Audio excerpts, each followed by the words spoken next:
بسم الله الرحمن الرحيم نحمده ونصلي على رسوله الكريم أما بعد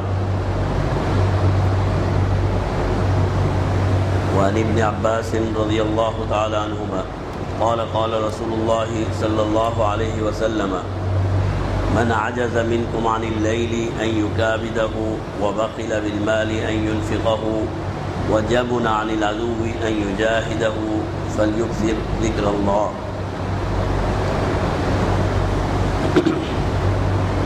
کل ہم نے ان احادیث مبارکہ کا تذکرہ شروع کیا ہے جس میں اللہ کے ذکر کے فضائل بیان کیے گئے ہیں اور اس کی ضرورت اور اہمیت کے بارے میں ہمیں بتلایا گیا ہے۔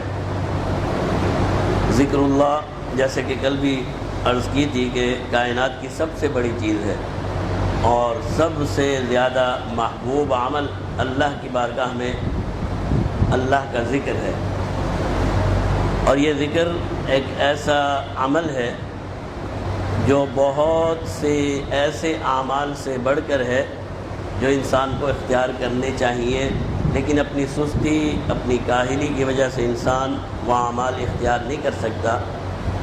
تو احادیث مبارکہ میں ہمیں یہ بتلایا گیا ہے کہ اگر آپ اپنی سستی کی وجہ سے کوئی عمل ایسا نہیں کر سکتے تو ذکر اللہ اس کا متبادل بن سکتا ہے۔ دیکھیں حضرت ابن عباس رضی اللہ تعالی عنہما فرماتے ہیں کہ جناب نبی کریم صلی اللہ علیہ وسلم نے فرمایا من عجز منکم عن اللیل ان یکابدہ، وہ شخص تم میں سے وہ شخص جو اس بات سے عاجز ہو جائے کہ وہ رات کو عبادت کر سکے، رات کو محنت کر سکے۔ ہوتے ہیں انسان تہجد کی نماز بہت ہی بابرکت نماز ہے، لیکن ہم اور آپ جیسے لوگ اللہ معاف فرمائے اٹھ ہی نہیں سکتے، تو رات کی عبادت کی بہت بڑی فضیلت ہے۔ فرمایا اگر کوئی انسان تم میں سے ایسا عاجز ایسا سست ہو جائے کہ وہ رات کی عبادت نہ کر سکے، وَبَخِلَ بِالْمَالِ أَن يُنْفِقَهُ، یا کوئی مالدار ہے لیکن اس کے اندر ایسا بخل پیدا ہو جائے کہ وہ اللہ کے راستے میں خرچ نہ کر سکے۔ ایک تو بخل یہاں وہ بخل مراد ہے کہ اللہ کے راستے میں نہ خرچ کرے، ایک بخل یہ ہے کہ ضروریات کے لیے بھی خرچ نہ کرے، پھر تو وہ اللہ کو ناپسند ہو جاتا ہے۔ ایک آدمی کے پاس مال اور دولت ہے لیکن اتنا بخیل ہو گیا کہ اپنی ضروریات پر بھی نہیں خرچ کرتا، اولاد کو تعلیم پہ نہیں خرچ کرتا، اپنے کپڑوں پہ نہیں خرچ کرتا، اپنی بیوی پہ نہیں خرچ کرتا، اپنے گھر پہ نہیں خرچ کرتا، پھر تو یہ بخیل اللہ کی رحمت سے دور ہے۔ اور ایک بخیل وہ ہے کہ مالی معاملات تو کرتا ہے، زکوٰۃ ادا کر دی، اگر اس پر صدقہ فطر ہے وہ تو دے دیا، لیکن اس سے زیادہ نہیں خرچ کرنا چاہتا۔ اس بخل سے مراد یہ ہے کہ ایک حد تک ضروریات پوری کرتا ہے لیکن اس سے آگے نہیں بڑھنا چاہتا۔ فرمایا وہ شخص جو اپنے مال میں خرچ کرنے سے بخیل ہو جائے، وَجَبُنَ عَنِ الْعَدُوِّ أَن يُجَاهِدَهُ، اور اتنا اللہ معاف فرمائے کہ وہ شخص اتنا بزدل ہو جائے کہ وہ جہاد بھی نہ کر سکے، فَلْيُذْكِرْ ذِكْرَ اللَّهِ، تو ایسے شخص کو چاہیے کہ اللہ کا ذکر کرتا رہے۔ تو اگر وہ جہاد میں بھی نہیں جاتا لیکن کثرت ذکر کرتا ہے تو پیارے محبوب صلی اللہ علیہ وسلم فرماتے ہیں پھر بھی اسے کوئی نہ کوئی مقام جنت میں مل جائے گا۔ دیکھیں اب جہاد کتنی بڑی چیز ہے۔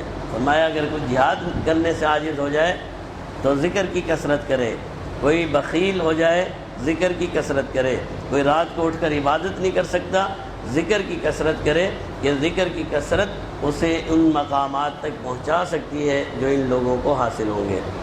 ایک تو مطلب اس حدیث کا یہ ہو گیا۔ دوسرا، پیارے محبوب صلی اللہ علیہ وسلم نے یہ دوا بتائی ہے کہ اگر تمہارے اندر یہ مرض پیدا ہو جائیں تو اس کی دوا یہ ہے کہ کثرت سے ذکر کرو۔ جب تم کثرت سے ذکر کرو گے اللہ تمہاری بزدلی کو دور کر دے گا، تم کثرت سے ذکر کرو گے اللہ تمہارے بخل کو دور کر دے گا، تم کثرت سے ذکر کرو گے اللہ تمہاری سستی کو دور کر دے گا۔ کیوں؟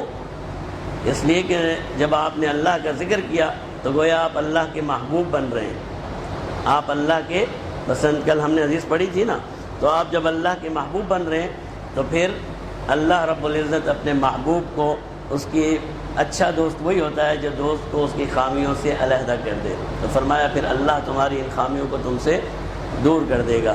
تو بہرحال ذکر اللہ ایک بہت ہی عظیم عمل ہے. وعن ثوبان رضی اللہ تعالیٰ عنہ قال لما نزلت والذین یکنزون الذهب والفضة. حضرت ثوبان رضی اللہ تعالیٰ عنہ فرماتے ہیں کہ جب یہ آیت نازل ہوئی والذین یکنزون الذهب والفضة ولا ينفقونها في سبيل الله فبشرهم بعذاب علیم.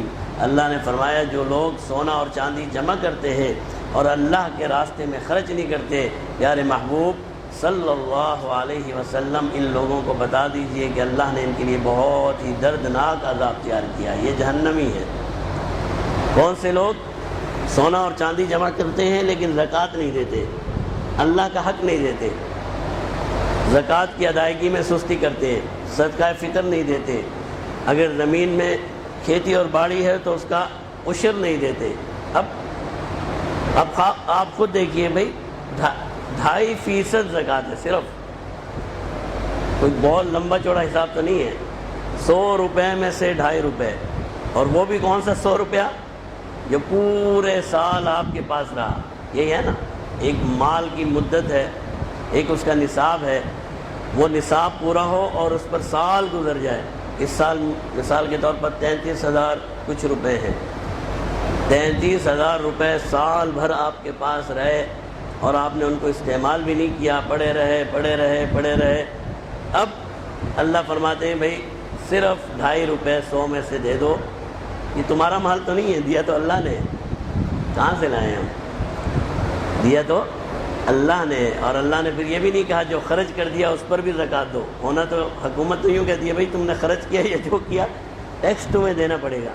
ہماری حکومت تو ماشاءاللہ ایسا بھی کرتی ہے کہ پچھلے سال کا ٹیکس بھی دینا پڑے گا. بجلی کے بل پہ یہی ہوتا ہے نا، بجلی کے بل میں اضافہ، لیکن 3 مہینے پہلے بھی دینے پڑیں گے. یہ تو ایسے لوگ ہیں. اللہ نے تو ایسے کوئی حکم نہیں دیا. اللہ نے فرمایا بھائی میں نے تمہیں مال دیا، تم نے جو خرچ کر دیا اس کا حساب ختم. اب جو تمہارے پاس باقی رہ گیا اور پورا سال تم نے اس کو خرچ نہیں کیا، اس میں 100 روپے میں سے 2.5 روپے زکوٰۃ دے دو. اب اتنا کوئی بدبخت ہے، اللہ معاف فرمائے، اتنا کوئی کنجوس ہے کہ وہ 2.5 روپے بھی نہیں دے سکتا. تو پھر اللہ رب العزت فرماتے ہیں ایسا شخص جب میری بارگاہ میں آئے گا تو پھر پیارے محبوب صلی اللہ علیہ وسلم اسے بتا دے کہ پھر وہ جہنمی ہے، جہنم میں جائے گا. حضرت ثوبان فرماتے ہیں جب یہ آیت نازل ہوئی کننا مع رسول اللہ صلی اللہ علیہ وسلم فی بعض اسفارہ، ہم پیارے محبوب صلی اللہ علیہ وسلم کے ساتھ سفر کی حالت میں تھے. فقال بعض اصحابہ انزلت فی الذهب والفضة. اب صحابہ نے جب یہ آیت سنی آپس میں بات چیت شروع ہوئی. صحابہ کہنے لگے سونا اور چاندی تو ایسی چیز ہے جس کے بارے میں یہ آیت نازل ہو گئی. ہم سمجھتے ہیں سونا اور چاندی اچھی چیز ہے، یہ تو اللہ کے عذاب تک پہنچانے والی ہے. سونا اور چاندی کے بارے میں تو اللہ نے یہ آیت نازل کر دی لو علمنا ای المال خیر فنتخذہ. اگر ہمیں یہ معلوم کر چل جائے کہ کون سا مال سب سے بہتر ہے تاکہ ہم اسے جمع کریں. فرمانے لگے صحابہ تو ہماری طرح نہیں تھے نا. حالانکہ آسان نسخہ ہے کہ بھئی زکوٰۃ دیتے رہو، عشر دیتے رہو، صدقہ فطر دیتے رہو، اس عذاب سے بچتے رہو. صحابہ نے کہا کہ اب ہم نے سونا اور چاندی جمع کرنا ہی نہیں ہے، ہمیں تو ایسی چیز جمع کرنی ہے جو اللہ کو محبوب ہو. اگر ہمیں پتہ چل جائے کون سا مال زیادہ قیمتی ہے تو ہم اسے ہی جمع کریں گے. فقال، تو جناب نبی کریم صلی اللہ علیہ وسلم نے جواب دیا افضلہ لسان ذاکر، سب سے اچھی چیز ذکر کرنے والی زبان ہے. سب سے اچھی چیز اگر تم حاصل کرنا چاہتے ہو تو اپنی زبان کو ذکر کا عادی بناؤ. سب سے اچھا اور سب سے افضل چیز وہ زبان ہے جو اللہ کے ذکر میں لگی ہوئی ہے. وقلب شاکر، اور وہ دل ہے جو اللہ کا شکر ادا کرتا رہتا ہے، جو ہر حال میں اللہ کا شکر ادا کرتا ہے. یہ بھی ہمارے اندر بہت بڑی کوتاہی ہے، اللہ معاف فرمائے. چھوٹی چھوٹی باتوں میں نہ شکرا پن آ جاتا ہے. چھوٹی چھوٹی بات، آج کل گرمی ہے تو گرمی میں بھی ہمیں شکر نہیں ہے. اللہ کے بندوں چلو ٹھیک ہے گرمی ہے، لیکن اللہ کا شکر ادا کرنا چاہیے. اللہ گرمی ہے لیکن پنکھے تو ہیں, چلو 6 گھنٹے بجلی تو ہے, 7 گھنٹے چلو بجلی تو ہے. پہلے زمانے میں تو یہ بھی نہیں ہوتا تھا. چھت تو ہے جس کے سائے تلے ہم بیٹھ جاتے ہیں, پختہ مکان تو ہے. پہلے تو بیچارے لوگ ٹینٹوں میں رہتے تھے, ان کا کیا حال ہوتا ہو. تو شکر ہمارے اندر نہیں ہے, ہر بات میں بس شکایت شکایت شکایت. اب کسی ساتھی نے کل کہا دیکھو اللہ میاں نے روزے بھی بھیج دیے, گرمی بھی بھیج دی.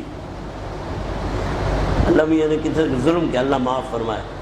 وَلَا يُظْلَمُونَ فَتِيلًا, اللہ فرماتے میں تو ایک ذرہ برابر بھی ظلم نہیں کرتا. تو یہ کوئی ہماری زبان کو, ہمارے دل کو شکر گزار ہونا چاہیے.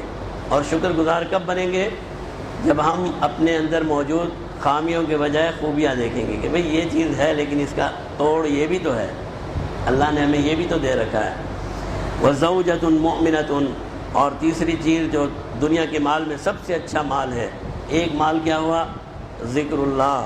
دوسرا مال کیا ہوا؟ شکر کرنے والا دل. تیسری چیز زوجۃ مؤمنۃ, فرمایا وہ بیوی جو اللہ پر ایمان بھی رکھتی ہو, نیک عبادت گزار بھی ہو, تعینہ علی ایمانہ, اور مرد کے ایمان کے مسائل میں اس کا تعاون بھی کرتی ہو, نیکیوں میں اپنے شوہر کا تعاون بھی کرتی ہو. اب بیوی اپنے شوہر کا تعاون کیسے کرتی ہے؟ اپنی خواہشات کو کم رکھ کر, اپنی ضروریات کو کم رکھ کر, اور ایثار اور قربانی کے ساتھ. ہماری اور آپ کی بیویوں کی طرح نہیں, اتنا معاف فرمائے. وہ تو کہتی ہے بھائی صرف 2000 روپے, 5000 روپے ہونے چاہیے, صرف 5000, 10,000 ہونے چاہیے.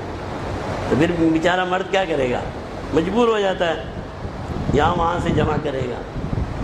وہ بیویاں جو اپنے شوہر کے معاملات میں اس کا تعاون کرتی ہیں, اپنی خواہشات کو, اپنی ضروریات کو ایثار اور قربانی کے ساتھ شوہر کو بڑھاوا دیتی ہے کہ وہ اللہ کے راستے میں خرچ کرے. تو بہرحال ذکر اللہ ایسی چیز ہے کہ فرمایا بیٹھے بٹھائے آپ کو جنت کے اعلیٰ مقام تک پہنچا سکتا ہے. بیٹھے بٹھائے کچھ بھی نہیں کرنا, زبان ہلانی ہے. اگر آپ زبان ہلانا سیکھ گئے تو جنت کا سب سے اعلیٰ مقام آپ کا منتظر ہے. عن ابی سعید الخدری رضی اللہ تعالی عنہ ان رسول اللہ صلی اللہ علیہ وسلم قال, حضرت ابو سعید خدری رضی اللہ تعالیٰ عنہ فرماتے ہیں کہ جناب نبی کریم صلی اللہ علیہ وسلم نے فرمایا لَيَذْكُرَنَّ اللَّهَ أَقْوَامٌ فِي الدُّنْيَا عَلَى الْفُرُشِ الْمُمَهَّدَةِ يُدْخِلُهُمُ الدَّرَجَاتُ الْعُلَىٰ. فرمایا بہت سے لوگ ایسے ہیں دنیا میں, بہت سے لوگ دنیا میں ایسے ہیں جو نرم بستروں پہ لیٹ کر, نرم بستروں پر بیٹھ کر, نرم اور آرام دہ جگہ پر رہ کر اللہ کا ذکر کرتے رہتے ہیں. اب دیکھیے نا, نہ انہوں نے اپنا بستر چھوڑا, نہ آسائش چھوڑی, نہ آرام چھوڑا. فرمایا بہت سی قومیں, بہت سے لوگ ایسے ہیں دنیا میں جو نرم بستروں پر رہتے ہیں لیکن اللہ کی ذکر کرتے رہتے ہیں, اللہ کو یاد رکھتے ہیں, اللہ کا ذکر کرتے رہتے ہیں. یدخلہم, اور پھر یہی ذکر انہیں درجات العلا, جنت کے سب سے اعلیٰ مقام تک پہنچا دیتا ہے. کچھ بھی نہیں کیا, نہ گھر چھوڑا, نہ باہر چھوڑا, نہ نوکری چھوڑی, نہ آسائش اور آرام چھوڑا. اس دنیا میں رہ کر, آسائش اور آرام میں رہ کر اللہ کا ذکر کرتے رہے, اور اللہ کے ذکر نے پھر ان کو جنت کے سب سے اعلیٰ مقام تک پہنچا دیا. تو سب سے آسان نسخہ, سب سے آسان نسخہ بڑی سے بڑے مقام کو حاصل کرنے کا اللہ کا ذکر ہے. اور ہم کتنے غافل ہیں کہ اللہ کے ذکر سے بالکل غفلت ہے. ابھی میں آپ سے یہ اپنے آپ سے پوچھ لوں, صبح سے لے کر اب تک میں نے کتنی دفعہ تسبیحات پڑھی ہوں گی؟ ایک دفعہ بھی نہیں. کسی نے پڑھی ہوگی تو وہی 7 8 یہ نماز کے بعد پڑھ لی. اللہ کے بندو, جب موقع ملے, جہاں موقع ملے, آپ کو چاہیے کہ اللہ کی تسبیحات اور تحلیلات کرتے رہیں. آج موقع ہے, کل موقع نہیں ہوگا. ان معاذ بن جبل رضی اللہ تعالی عنہ قال قال رسول اللہ صلی اللہ علیہ وسلم ليس يتحسر أهل الجنة إلا على ساعة مرت بهم لم يذكروا الله تعالى فيها. فرمایا حضرت معاذ بن جبل فرماتے ہیں جناب نبی کریم صلی اللہ علیہ وسلم نے فرمایا جب جنتی جنت میں چلے جائیں گے، جب جنتی جنت اور باغات میں چلے جائیں گے اور اپنے پھر اللہ کی نعمتیں دیکھیں گے، محلات دیکھیں گے، یہ سب کچھ دیکھیں گے، ایک چیز کی حسرت ہوگی ان کو. حسرت کس پر ہوگی؟ فرمایا لیس یتحسر اہل الجنہ، اہل جنت، جنت میں رہنے والے لوگ کسی چیز پر حسرت نہیں کریں گے الا علی ساعۃ، مگر اپنے اس وقت پر حسرت کریں گے مرت بہم، جو وقت ان پر گزر گیا تھا، لم یذکر اللہ تعالی فیہا، اور انہوں نے اس میں اللہ کا ذکر نہیں کیا تھا. اہل جنت کہیں گے کاش وہ جو 2 منٹ مجھے ملے تھے وہ میں اور ذکر کر لیتا، اور اللہ کو یاد کر لیتا، اور اللہ کی تسبیح اور تحلیل کرتا کہ میرا مقام آج اور بھی بلند ہوتا. تو جنتی بھی اگر حسرت کرتے ہیں تو اس وقت پر کریں گے جو وقت اللہ کے ذکر کے علاوہ دنیا میں گزارتے ہیں. تو حسرت سے پہلے یہ تو جنتی ہیں، اور جہنمیوں کو پھر کتنی حسرت ہوگی، اللہ معاف فرمائے. جب جنتی حسرت کر رہے ہیں کہ وہ وقت ہم نے بغیر ذکر کے کیوں چھوڑ دیا، تو جنہیں جہنم میں بھیجا جائے گا وہ پھر کتنے ندامت اور کتنی حسرت کریں گے. تو کوئی وقت نہ چھوڑیں، ایک لمحہ بھی مل جائے اللہ اکبر کہہ دیں، سبحان اللہ کہہ دیں، الحمدللہ کہہ دیں. اپنی زبان کو عادی بنائے کہ ہماری زبان اللہ کا ذکر کرتی رہے. وآخر دعوانا الحمدللہ رب العالمین.